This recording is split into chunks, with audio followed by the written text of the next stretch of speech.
ठीक दोपहर के समय वह अपना थैला खोलता और ज्योतिषी की दुकान लगाता। दर्जन भर कौड़ियाँ, कपड़े का चौकोर टुकड़ा जिस पर कहीं रहस्यमय रेखाएं खींची थी, एक नोटबुक और ताड़पत्रों की एक किताब। उसके माथे पर बहुत सी भभूत और थोड़ा सा सिंदूर लगा होता और आंखों में एक तिरछी चमक यह देखने के लिए निकलने लगती कि ग्राहक उसकी तरफ आ रहे हैं या नहीं। लेकिन सीधे साधे लोग इसे दैवी शक्ति मानकर भरोसे का अनुभव करते और उसकी आंखों की शक्ति चेहरे पर सबसे ऊपर लगी होने के कारण भी बढ़ जाती। ऊपर माथे पर प्रभावी तिलक और नीचे गालों तक फैली बड़ी काली मूंछों के बीच दमकती दो आंखें। किसी अल्प बुद्धि के लिए भी इस तरह सजी आंखें बड़ी कारगर सिद्ध होती। प्रभाव जमाने के लिए वह सिर पर गेरुआ रंग की पगड़ी भी पहनता था।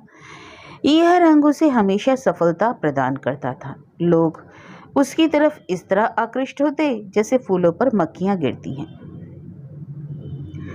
टाउन हॉल के पार्क से लगे रास्ते पर वह इमली के एक विशाल वृक्ष की दूर दूर तक फैली टहनियों की छाया में विराजमान होता। यह ऐसी जगह थी जहां सवेरे से देर रात तक लोगों की भीड़ गुजरती रहती। संकरी लंबी सड़क पर दोनों तरफ तरह तरह की छोटी छोटी दुकानें लगी होती।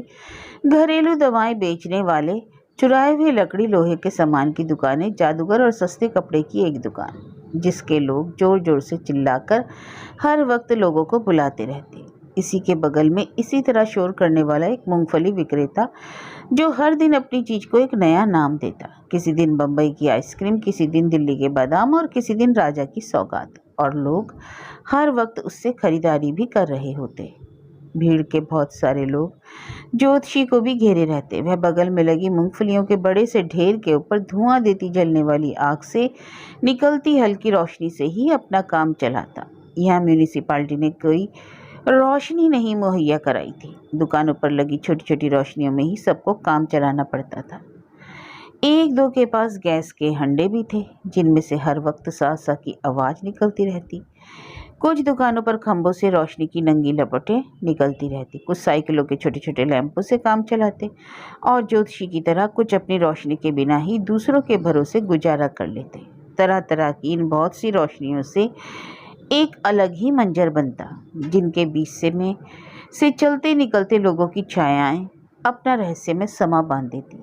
ज्योतिषी को यह माहौल इसलिए बहुत सही लगता क्योंकि जब उसने ज़िंदगी शुरू की थी तब वह ज़िंदगी तो बनाना ही नहीं चाहता था। दूसरों की ज़िंदगी में क्या होने वाला है यह जानना तो दूर, वह यह भी नहीं जानता था कि उसकी अपनी ज़िंदगी में अगले मिनट क्या होने वाला है। वह तब उसे ना तो सितारों की कोई जानकारी थी, ना उन बेचारे लोगों की जो उसके ग्राहक बनते। बातें करने में वह जरूर कुशल था, जो लोगों को खूब पसंद आती। इसलिए अनुमान और अभ्यास से इस काम में उसने अच्छी महारत हासिल कर ली। यही नहीं, दूसरे सभी धंधों की तरह यह धंधा भी उतना ही ईमान का धंधा था और दिन भर की मेहनत के बाद वह जो भी कमाई शाम को घर ले जाता, वह ईमान की ही सही, कमाई तो सही थी।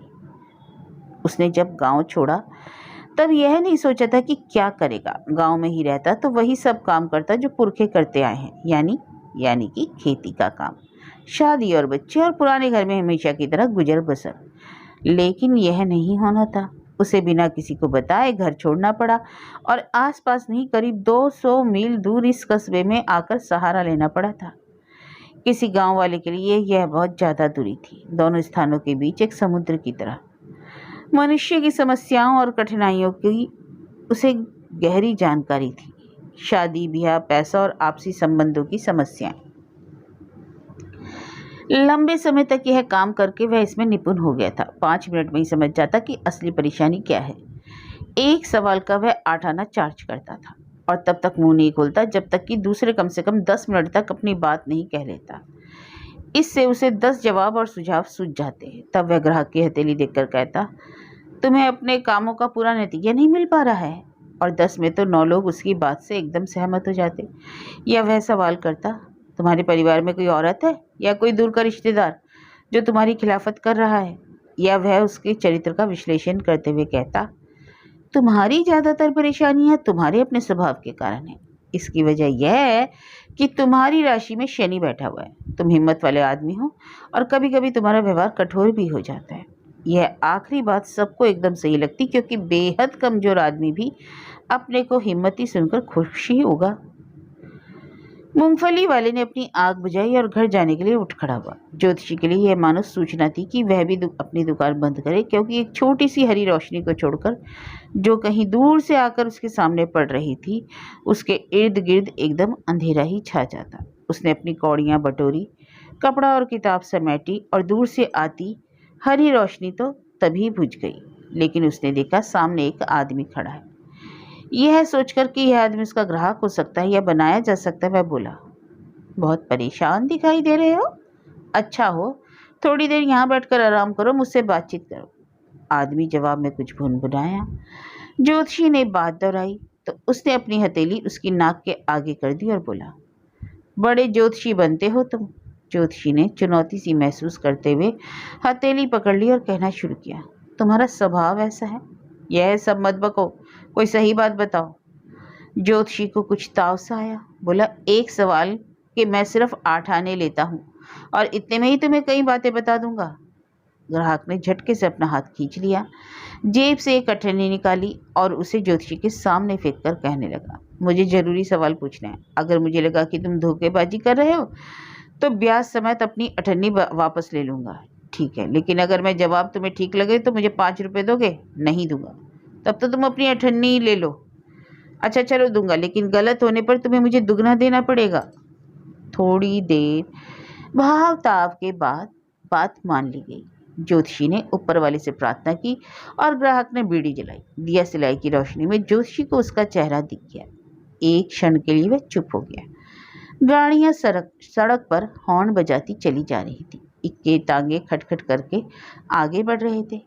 पार्क में फैल रहे अंधेरे में लोगों का शोर मच रहा था। ग्राहक आराम से जमीन पर जमकर बैठ गया और भीड़ी से धुआं निकालने लगा। ज्योतिषी ने उसकी ओर देखा और अठन्नी वापस फेंक कर कहने लगा, रहने दो, मैं तुम जैसे लोगों से दूर रहता हूँ, अब मुझे देर भी हो रही है। वह अपना सामान बांधने लगा।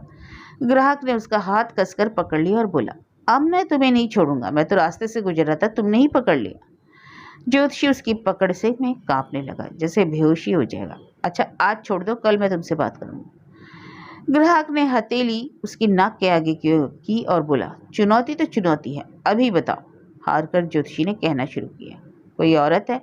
अच्छा ये सब बकवास नहीं चलेगी, बताओ मैं कहानी खोज में सफल होऊंगा या नहीं, ठीक बताओ, नहीं तो मैं तुम्हारे सब पैसे छीन लूंगा। ज्योतिषी ने मन ही मन ऊपर वाले को पुकारा और कहने लगा, ठीक है सब बताऊंगा, लेकिन अगर मैंने सब बातें सही सही बताई तो तुम मुझे 5 रुपए दोगे। हाँ तो ठीक है, नहीं तो मैं जा रहा हूँ, तुम्हें जो करना है कर लो। अच्छा चलो दूंगा, अब बको। ज्योतिषी ने कहा, तुम्हें मरा समझकर छोड़ दिया गया था, बोलो ठीक है। अरे हाँ ठीक है, और बताओ। तुम्हारे भीतर चाकू घुसेड़ दिया गया था। अरे वाह, यह भी सही है। ग्राहक बहुत प्रभावित हुआ और कमीज उतारकर चाकू का घाव दिखाने लगा। इसके बाद तुम्हें खेत के बगल में बने एक कुएं में फेंक दिया गया। मारने वाले ने सोचा कि तुम मर चुके हो। अगर एक राहगीर कुएं में झांक कर नहीं देखता तो मैं सचमुच मर जाता। ग्राहक जैसे उसका मुरीद हो गया। बोला, अब यह भी बताओ कि वह आदमी मुझे कब मिलेगा। यह कहते हुए उसने ज्योतिषी के पैर पकड़ लिए। वह तो तुम्हें प्रलोक में मिलेगा। 4 महीने पहले एक दूर के गांव में उसकी मौत हो गई, अब तुम उसे कभी नहीं देख सकोगे। यह सुनकर ग्राहक रोने लगा। ज्योतिषी ने फिर कहा, गुरु नायक, अरे तुम तो मेरा नाम भी जानते हो। ग्राहक दंग रह गया। मैं तो सब कुछ जानता हूँ। क्या नहीं जानता? गुरु नायक, मैं जो कहता हूँ उसे ध्यान से सुनो। तुम्हारा घर यहाँ से 2 दिन की दूरी पर है, उत्तर की तरफ। पहली गाड़ी पकड़कर वापस लौट जाओ। अगर तुम घर नहीं जाओगे तो मैं तुम्हारी जिंदगी में एक भयंकर खतरा देख रहा हूँ। यह कहकर उसने जरा सी राख उठाई, ग्राहक को देते हुए कहा, इसे माथे पर मल लो, घर लौट जाओ। दक्षिण दिशा तुम्हारे लिए खतरनाक है, इधर कभी मत आना। ऐसा करोगे तो 100 साल की उम्र पाओगे, नहीं तो।